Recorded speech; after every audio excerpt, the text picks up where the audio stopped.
Hi, dear fans, friends, and subscribers. This is your host Ram on the Cricket Happening Show here. And as far as today's Cricket Happening Show goes, we will talk about the Ashes series that is underway, where Australia are fighting hard. Rain is basically helping them to stave off a defeat and also not allow England to level the series. Even the forecast for tomorrow is pretty bleak.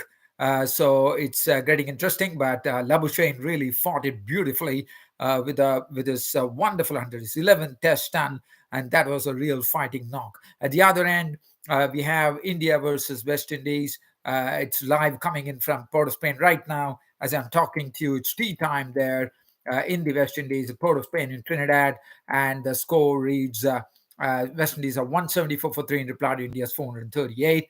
West Indies are trailing by 264 runs. We'll also have a look at some of the leagues that are happening in Canada, the T20 league in Canada, T20 league in the United States. So there's a lot of plethora of cricket going around. So definitely there's a lot to look out for. But I'll first start off with the Ashes Test series. We are talking about this fourth Test match. Australians were the ones who batted first, 317 on the board. And some contributions coming in. Labuschagne, they're making 51. And now again, let's look at the way what Ben Stokes did. Ben Stokes actually won the toss, unlike other captains, Ashes captains. He decided that he will put the Australians in, probably making sure that, probably because of the rain, he decided that he will insert the Australians in.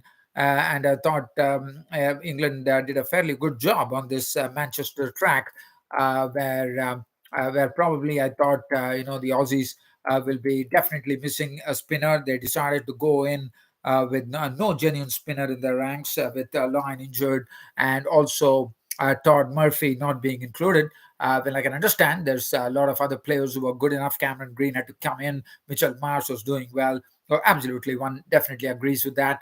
But looking at the way things went, definitely there was turn and bounce available, and Moeen Ali was definitely exploiting that. Even we saw the ball actually turning a lot even in the first day, which is pretty encouraging sign for England. But let's keeping the talk here on the Ashes Test series. The Australians right now are trailing for 61 runs. Australia batted first, 317 on the board. Contributions coming in from David Warner, 32, continued to struggle. 51 from Marnus Labuschagne, 41 from Smith, 48 from Travis Head. Again, Travis Head's battle with Wood has been superb. I mean, it has been really trying to get the wood over. And Travis Head, he has this fallibility against bouncers, against short deliveries.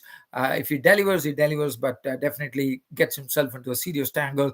And I'm sure the England have been targeting. In fact, he was targeted very heavily in the second innings when 7 balls were peppered at him by Mark Wood, and then he got in an awful tangle and held the bat like a periscope, and he was caught in.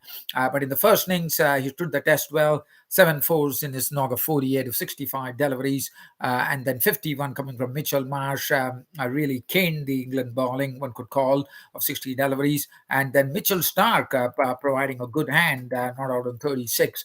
With 6 boundaries, and it was Stuart Broad getting his 200th Test wicket, and Chris Wokes, what a difference he has made after coming to the England team. 22.2 overs, 4 made 62 runs, and he picked up 5 wickets in all. So wonderful performance from Chris Wokes. England, in reply, put up a wonderful reply. I mean, they got a massive lead of 274 runs in the first innings. Were bowled out for 592. Zach Crawley, who the Ben Stokes, the captain, and Brendan McCullum, the coach, have persisted with, despite a lot of criticism being copped up by Zach Crawley. Zach Crawley came up. God, this is the class of a player, because you look at the strokes that he played, were absolutely star-studded strokes, and finally, what a knock from him. 189, a monumental knock, 189 after what he did against Pakistan, as you would know, his century.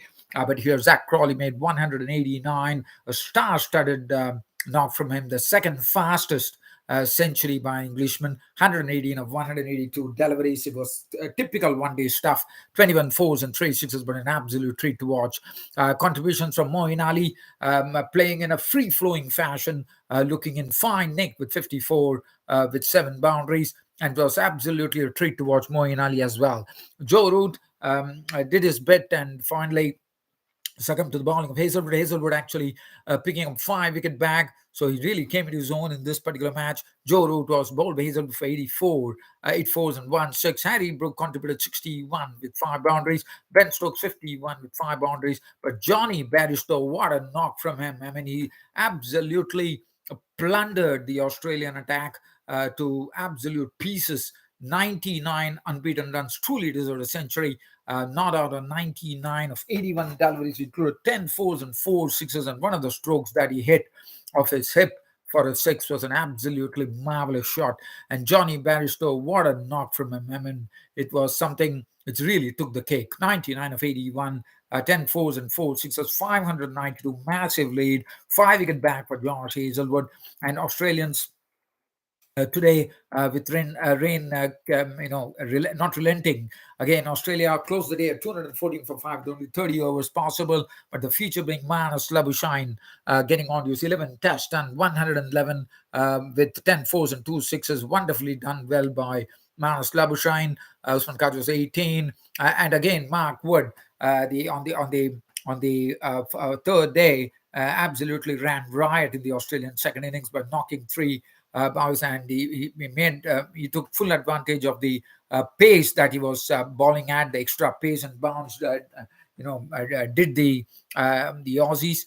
He was Usman Khawaja was gone for 18 with 2 boundaries. David Warner was bowled by Oaks, and David Warner, I think, he's having a really tough time. I think if probably might be given one more chance in the final Test match, and after that, if Warner is not going to do something, bring up some big score, then I'm afraid that he would be losing his place in the Test. But I would love to see him in the 2023 World Cup in India, for sure, because that's a different ball game altogether, which suits Warner's style of play as well. And also Travis Head, he was done in by Wood. Now that was a wonderful battle, an absolute battle for the ages when Wood started peppering him with bouncers, and then it got him to an awful tangle, as I said, and he was gone.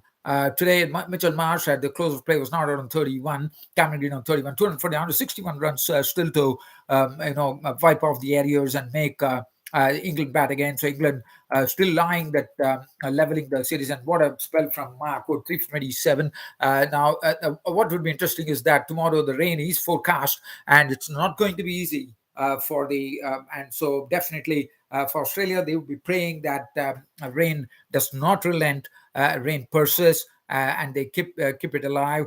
But for England, well, if they are missing the bus, if they are not able to, because Australia will retain the Ashes, even though England will win the 5th Test. So it's very vital that rain stays away in England. So definitely rain is a big stumbling block tomorrow. But whether that will stand the test, one has to wait and watch. So it all depends on the weather gods, I suppose. Well, from here, I'm veering away to India versus West Indies. Live scores coming in from at tea time.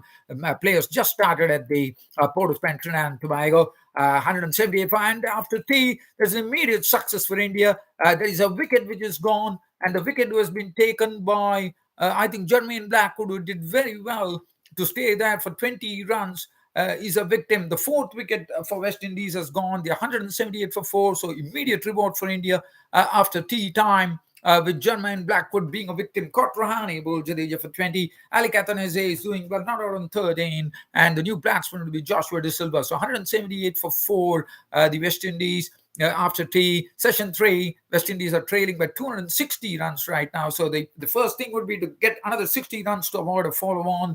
And today, Mukesh Kumar, on his debut, picked up a wicket of Kirk McKenzie, who looked very good yesterday. One really loved the gung-ho approach of Kirk McKenzie, came in and welcomed Ravichandran Ashwin with the 6. Then another good 4 through the offside. And Mukesh Kumar getting his maiden test wicket today. 11 overs, 3 minutes, 1 for 29 has looked good as well. Siraj done for 37. I'm not going to go into that. Just going back to the Indian batting there. India made 438. It was something where West Indies were doing well, better than the first Test match. But Virat Kohli and Ravindra Jadeja stemmed the tide for India, with Virat Kohli getting on to his 29 Test, equaling Sir Donald Bradman's record of 29 centuries, 121. He was run out with 11 boundaries. But what a knock from Virat Kohli, looked in superfluous touch. Yashasvi Jaiswal once again getting another 50, 57, 9 fours, 1 6. Rohit Sharma missing his century, 80, 9 fours, 2 sixes, 61 from Ravindra Jadeja, gave good support to Virat Kohli. 25 Mishan Kishan and Ravichandran Ashwin playing a good hand as well to take India past the 400 mark. 56 with 8 boundaries, 438 all out India. And the bowling figures were 3 wickets apiece to Kumar Roche and Jamal Wadikan. The spinner looked very impressive, beat all the Indian batsmen. And Shannon Gabriel getting a game here, 1 for 74. Now, very quick sneak peek. As I said, T20 leagues played all around the world. So first we'll have a sneak peek at some live match which is coming up. Let me see which is the live match. The live match that is going on in the Brampton Cricket Ground in the TD Arena is one game that I've just finished, and I'm going to give you the live scores there. The match was played between Mississauga Panthers and Vancouver Knights. And Vancouver Knights won the match by 5 wickets. Getting into the scores here, as far as no content has been found, so I'm just trying to see, trying to get to the real scorecard of this particular game between Mississauga Panthers and Vancouver Knights. The TD Arena is the 4th match in the Global T20 Canada tournament. Mississauga Panthers batting first, 158 for 6. Chris Gale was the one who drove this Mississauga Panthers to that score with a knock of 61 or 55. There was 4 fours and 3 sixes. Azam Khan, who has looked consistent. The first match he made 65, as you remember, and so he's looking very consistent. He was run out today for 64 of 35 deliveries. Another spanking knock from him coming into the death over, 64 of 35, 8 fours and 3 sixes. 158 for 6 was the final tally for the Mississauga Panthers. And the bowling, if you look at it, 223 for Corbin Bosch. Templeman 1 for 27, bowled superbly. Siddiqui was costly. Nawab Singh 1 for 42. Vancouver Knights going over the line at absolutely a match which was very exciting. I mean, we are seeing some exciting matches in the Global T20 League in Canada. The other day, yesterday, we saw Zaman Khan finish it up with bowling a wonderful death over. And here, this match also going all the way down to the wire, because it was a last ball win for the Vancouver Knights. So what a wonderful match we had here, TD Arena in Brampton. And Harsh Thakur was the one who played superbly, not out on 75 or 54. There was 9 fours who took them to victory. Fakhar Zaman, 23, has looked good. 20 of 25, 2 fours, 1 6. 31 for Rassie Vanderson. His shots were some sweetly timed of 22 balls, 1 4, 2 6, and Corbin Bosch making 11.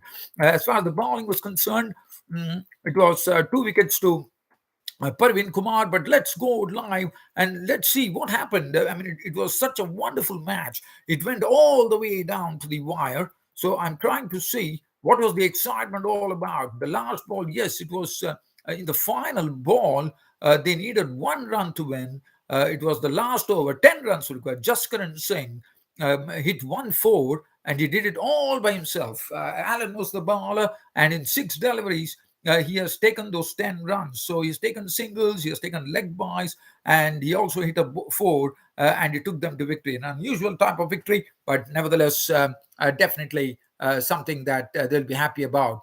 Now, the other match that I will be talking about is we have a match between.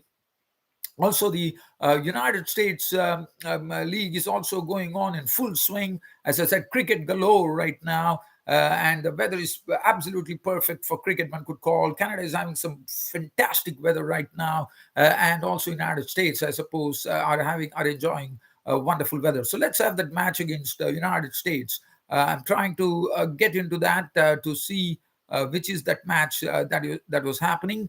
And let's see whether I'm able to lay my hands on that. Just talking about one of the games that was played yesterday. I think it was between Unicorns, if I'm right. But I'm just trying to get on to that right away. So let's have a look. This was a game between San Francisco Unicorns. I think today is the game which is coming up. It's the 11th match that we are waiting for, which is going to be played between San Francisco Unicorns and Washington Freedom. It's going to be the 11th match of the inaugural 2023 July 22nd Major League cricket tournament, played in Morrisville. It's a day-night encounter at 5 p.m. today. So I'm just going to take you down to one of the particular matches, just to talk to you about. Let's see what's going on there. So I'm taking you down to the United States right now, and we'll see what really has panned out in that game. But right now, as I said, it's not started. That particular game is yet to start. Well, unfortunately, I won't be able to go that route right now due to lack of time, which you all understand. And dear fans of the club, is an absolute pleasure bringing you this cricket show as I normally do on the weekend. It was an absolute pleasure talking to you all. Looking forward to your company tomorrow. As I said, weather gods are going to be kind. I think England will be. The Aussies will be saving themselves. England will be definitely hoping that the biblical forecast goes wrong as far as the Aussies are concerned. They would be hoping that the rain stays so that they can take it to the final. Otherwise, but again, 61 runs. It's the Aussies still have some batting to come. They can probably. It's a final day. One does not know whether there'll be some turn available because the ball has been turning. There has been bounce. Some balls have been scooting as well. So it will be interesting to see what really goes on. Today, there was Mark Wood was bowling, and the umpires probably objected to the pace. And Ben Stokes was not happy, and he had to bring in the spinner Moeen Ali and Joe Root to bowl. And Manos Levishan immediately banged Joe Root for 2 sixes. Well, dear fans of the club, it's an absolute pleasure bringing you this cricket show. And as I said, tomorrow I will once again hook up with you on this cricket show, Cricket Happenings. Till such time, I see you guys. It's goodbye from here. Thank you.